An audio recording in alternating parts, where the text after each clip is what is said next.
காஞ்சிபுரம் மாநகராட்சியில் விவாதமின்றி நிறைவேற்றப்பட்ட 96 தீர்மானங்கள் குறித்து காஞ்சிபுரம் மேயர் மாநகராட்சி கமிஷனர் பதிலளிக்க வேண்டும் என சென்னை உயர்நீதிமன்றம் உத்தரவிட்டுள்ளது.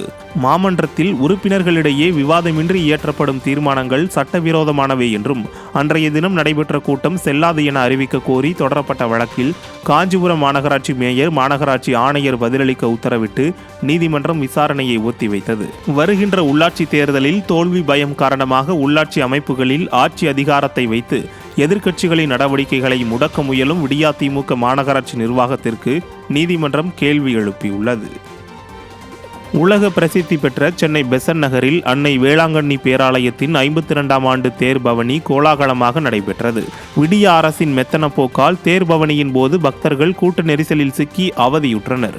சென்னை உட்பட பல்வேறு பகுதிகளிலிருந்து வந்திருந்த பல்லாயிரக்கணக்கான மக்கள் திரும்பிச் செல்ல போதுமான அளவு பேருந்து இல்லாததால் மிகவும் அவதியுற்றனர். இந்த நிலையில் பொதுமக்களின் பயன்பாட்டிற்காக போதுமான அளவு கழிப்பறை வசதியும் அவசர சிகிச்சைக்காக ஆம்புலன்ஸும் குறைவான அளவிலே இருந்ததாக பொதுமக்கள் விடிய அரசை குற்றம் சாட்டுகின்றனர். கள்ளக்குறிச்சி மாவட்டம் உளுந்தூர்பேட்டை அருகே பாலியல் கும்பல் தலைவியுடன் தொடர்பில் இருந்த விடிய அரசின் ஏவல்துறை அதிகாரி சஸ்பெண்ட் செய்யப்பட்டார். சின்னச்சாமி நகரில் போலீசார் சோதனையிட்ட போது வாடகைக்கு வீடு எடுத்து இளம் பெண்கள் சிறுமிகளை பாலியல் தொழிலில் ஈடுபடுத்திய பாலியல் கும்பல் தலைவி கல்பனா உட்பட 6 பேரை போலீசார் கைது செய்தனர். போலீசார் நடத்திய விசாரணையில் வாட்ஸ்அப் மூலம் தமிழகத்தின் பல பகுதிகளிலிருந்து பெண்களை பாலியல் தொழிலில் ஈடுபடுத்தியது தெரிய வந்துள்ளது. இந்த நிலையில் பாலியல் கும்பல் தலைவியுடன் தொடர்பில் இருந்த நாகப்பட்டினம் டிஎஸ்பி மகேஷை மண்டல ஐஜி சஸ்பெண்ட் செய்து உத்தரவிட்டார்.